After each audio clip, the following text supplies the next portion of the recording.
पहिल्या 3 महिन्याचं जर कालवड संगोपन चुकलं, तर आपल्या गोठ्यावर कधीही उत्तम दूध देणारी गाय तयार होणार नाही. शास्त्रज्ञांनी आणि सगळा जो काही अभ्यास झालाय, त्यात हे दिसून आलेलं आहे. पहिल्या 90 दिवसांमध्ये कालवडी ज्या जोमाने वाढतायत, त्या लवकर माजावर येऊन गाभण राहतायत आणि त्या त्यांच्या आयुष्यात उत्तम पद्धतीने दूध देत आहेत. आणि नक्कीच बाकी जनावरांपेक्षा सुद्धा जास्त दूध देत आहेत. हे कसं घडतंय आणि हे आपल्या गोठ्यावर घडण्यासाठी पहिल्या 3 महिन्याचं नियोजन कसं करायचं, ते आजच्या व्हिडिओत जाणून घेणार आहोत. डॉक्टर सचिन रहाणे, गोपाल मित्र युट्यूब चॅनलवर असेच महत्त्वाचे आणि माहितीपूर्ण व्हिडिओ घेऊन येत असतो. त्यासाठी यापुढे येणार सर्व व्हिडिओ पाहण्यासाठी चॅनलला आता सबस्क्राईब करून ठेवा आणि आपल्या गोठ्यावरही कालवडी पहिल्या 3 महिन्यात किती वजन घेतात ते कमेंट करून कळवा. तर आपण आजचा व्हिडिओ 3 टप्प्यात बघणार आहोत.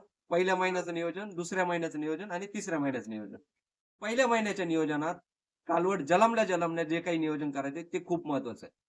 नवजात कालवडीमध्ये सगळ्यात महत्वाचा विषय असतो तो म्हणजे चीक. कालवडीला चीक पाजणे खूप महत्वाचं आहे. कालवड जन्माला आल्यानंतर ती स्वच्छ कापडाने पुसून स्वच्छ करायचे, कोरडी करायची. त्यानंतर ती उभी राहिल्यानंतर तिला सुरुवातीला आपल्याला किमान 1.5 ते 2 लिटर चीक पाजायचं. मित्रांनो त्यानंतर पुन्हा 6 ते 7 तासांनी पुन्हा आपल्याला तिला 1-1.5 लिटर चीक पाजायचं आहे आणि पुन्हा जर ती पिणार असेल तर 10-12 तासांनी पुन्हा आपल्याला 1.5-2 लिटर चीक पाजायचं. असं जर आपण तिला 24 तासात 5 ते 6 लिटर चीक पाजू शकलो, तर मित्रांनो नक्कीच आपल्याला त्याच्यापासून चांगले फायदे मिळणार. काय फायदे मिळतायत? तर चिकामध्ये कालवडीकडे जी रोगप्रतिकार शक्ती नसते, ती सगळी रोगप्रतिकार शक्ती कालवडीला चिकामधून मिळते आणि पहिले फक्त 6 तास हे खूप महत्वाचे.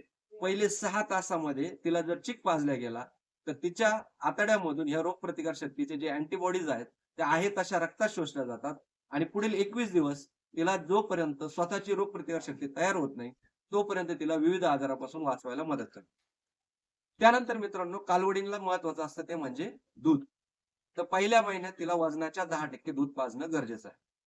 वजनाच्या 10% म्हणजे किती? तर साधारण कालवड जन्मताना 35 ते 40 किलो वजनाची असते.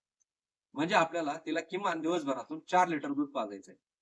आणि जसं-जसं ती मोठी होत जाईल, तिचं वजन वाढत जाणार आहे.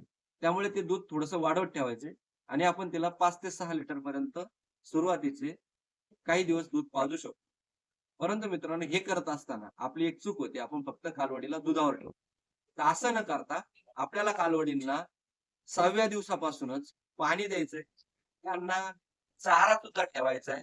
त्यात खास करून आपण सुका चारा ठेवायचा आहे आणि त्याचबरोबर आपल्याला कालवडींना पशुखाद्य मित्रांनो जे काफ स्टार्टर येतं ते सुद्धा आपल्या 6व्या दिवशीपासून त्यांच्यापुढे ठेवायचंय. असं जर केलं तर काय होणार आहे मित्रांनो? हळू-हळू कालवडी हे काप स्टार्टर, सुका चारा, हिरवा चारा, पाणी हे घ्यायला सुरुवात करणार आहेत आणि दुधाबरोबरच हे ज्यावेळेस ते घेतील, त्यावेळेस त्यांचं कोटी पोटाचं जे काही आहे ते अ, विकास सुरू होईल. तिथे रवंत करण्याची प्रक्रिया सुरू होईल आणि हे रवंत करणार पोट जितक्या लवकर तयार होईल, तितक्या लवकर कालवडी आपण दुधावरून, चाऱ्यावर आणि पशुखाद्यावर घेऊ शकतो. तर पहिल्या महिन्याचं हे नियोजन झालं. त्याच्यानंतर दुसऱ्या महिन्यामध्ये मित्रांनो आपल्याला दूध हळू आपण वाढवत आणलेलं आहे. ते 5 ते 6 लिटरवरच ठेवायचंय आणि त्याबरोबर मित्रांनो आपल्याला पशुखाद्य वाढवायचं. मित्रांनो हे पशुखाद्य वाढत राहिलं पाहिजे. त्यांना हिरवा चारा आणि सुका चारा खाण्याची सुद्धा सवय लावायची आहे आणि पाणी 24 तास अवेलेबल ठेवायचंय. जर त्यांना गरज असेल तर ते पाणी पितील. हे 2 महिन्यात आपण करणार आहोत आणि 2 महिन्यात मित्रांनो 2 महिन्याच्या शेवटी साधारण कालवड आपली 60, 65, 70 किलो पर्यंत होते. आता पुढचा महत्वाचा टप्पा म्हणजे तिसऱ्या महिन्याचं नियोजन. तिसऱ्या महिन्यामध्ये आपण कालवडीचं दूध बंद करणार आहोत आणि दूध बंद केल्यानंतर सगळ्या अडचणी सुरू होतात. तर त्या बंद करण्यापूर्वी काही गोष्टी आपल्या ध्यानात ठेवायच्या. दूध बंद करताना हळू करून बंद करायचं. दूध बंद करताना कालवडीचं साधारण वय ज्या दिवशी आपण दूध बंद करणार आहोत, त्यावेळेस 2.5 ते पावणे 3 महिने तिचं वय असलं पाहिजे. तिचं वजन हे साधारण 75 ते 80 किलो असलं पाहिजे आणि त्याच वेळेस मित्रांनो फक्त ह्याच 2 गोष्टी नाही, त्याचबरोबर कालवडीने किमान आपल्याला सकाळी 1 किलो, संध्याकाळी 1 किलो काप स्टार्टर खाल्लं पाहिजे. एवढं जर खात नसेल तर किमान 1 ते 1.5 किलो तरी तिने 24 तासात काप स्टार्टर खाल्लं पाहिजे. त्याचबरोबर ती हिरवा चारा, सुका चारा खात असली पाहिजे आणि पाणी पित असली. या 3-4 गोष्टी जर होत असतील, तर त्यानंतर आपण हळू करून दूध बंद करू शकतो. असं केलं, दूध 3 महिन्याचं होईपर्यंत पूर्ण बंद झालेलं पाहिजे आणि काप स्टार्टर सकाळी 1 किलो, संध्याकाळी 1 किलो खाल्लं पाहिजे. तरच आपल्या कालवडीचा जो काही वाढीचा वेग आहे, तो मेंटेन राहतो आणि आपल्या कालवडी आपल्याला 12 ते 13 महिन्यात जवळ-जवळ 300, 350, 350 किलो वजन घेऊन पहिला मास दाखवतात आणि 14 महिन्यात जर त्या गाभण राहिल्या, तर आपल्याला 1 वर्षाच्या म्हणजे 2 वर्षाच्या आत आपल्याला त्यांच्यापासून वेत मिळतं. अशा पद्धतीने आपल्याला कालवडीचं आहार नियोजन करायचं. त्याचबरोबर मित्रांनो दुसरं काय महत्वाचं आहे, तर ते जंत निर्मूलन. कालवडी 10व्या दिवशी कालवडींना पहिला जंताचा डोस द्यायचा आहे, तो पिप्रेझिन या औषधाचा. फक्त 10 एम-एल द्यायचंय. 1 महिन्याचं झाल्यानंतर अल्बेंडाझोल या औषधाचा डोस द्यायचा आहे. तोही साधारण 10च एम-एल द्यावा लागतो. त्यानंतर फेनबेंडाझोल हे औषध आहे. ते वजनानुसार द्यायचं आहे. 5 किलोला 1 एम-एल याप्रमाणे.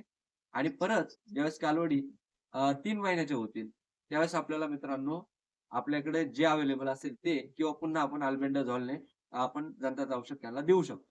अशा पद्धतीने आपल्याला हे सगळं नियोजन करायचं आहे. तर या जर 90 दिवसात कालवड आजारी नाही पडली पाहिजे, हे सगळ्यात महत्वाचं आहे. कारण 3 महिन्यात एकदा जरी कालवड आजारी पडली, तर ती माझ्यावर येण्याचं वय हे किमान 2 महिन्याने वाढत असतं. जर कालवड आजारी पडली, तिचा वाढीचा वेग मंदावला, तर मग आपलं कालवड संगोपन लांबत असतं. मित्रांनो, या सगळ्या गोष्टी आपण आत्मसात कराल आणि आपल्या गोठ्यावर चांगल्या कालवडी तयार करा. कालवड संगोपनाबद्दल याही पुढे प्रत्येक टप्प्याचे व्हिडिओ आपण घेऊन येणार आहोत. त्यामुळे आपल्या चॅनलला सबस्क्राईब करून ठेवा आणि आपले काही विशेष प्रश्न असतील कालवड संगोपनाबद्दल, तर ते कमेंट करून विचारायला विसरू नका.